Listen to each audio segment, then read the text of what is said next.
Guys, na-stuck ako sa drum.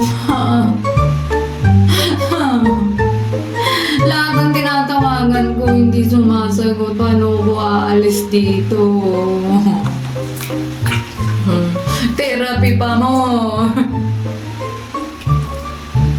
Hindi ko alam ba't ito drum na ito naisipan kong gamitin. Kalit-lit nito. Pinagkasya ko yung sarili ko.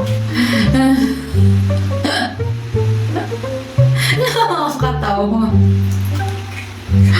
Mabuti na lang, 20 degrees lang yung tubig. 18 to 20 degrees lang yung tubig. Bumababa na yung, tumataas na yung temp ng tubig ngayon. Nasa 20 na lang siya. Kanina 18 nung nag-start ako.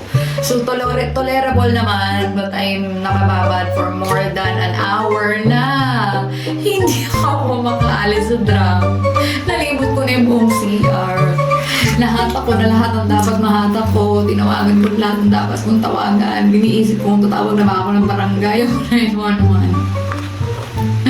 Guys, anong gagawin ko? Hindi ako makaalis sa nakakatawa, pero alam niyo yun, yung pag nanonood ka ng 911 na series, ito yung mga tipong itinatawag nila sa 911, stuck on something. Tapos noon yun, ang weird ng reason. Ako yun, ito. Isang oras na ako dito. Oh my gosh. Hindi pa ako naalam ng asawa ko hanggang ngayon.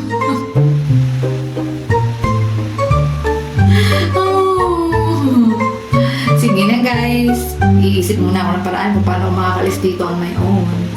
Thanks for watching, and this is not a joke guys. I'm really stuck on this drum. The capacity of this drum is I think 40 to 50 liters. Pinagkasya ko yung sarili ko. So I will bought a larger or a bigger drum. Ayoko kasi square, masyadong masayang sa tubig. Anyways, thanks for watching. I'll just think of something so I could get out of this drum. Ay, therapy pa more. Pero hindi ako na-stress ngayon guys, promise.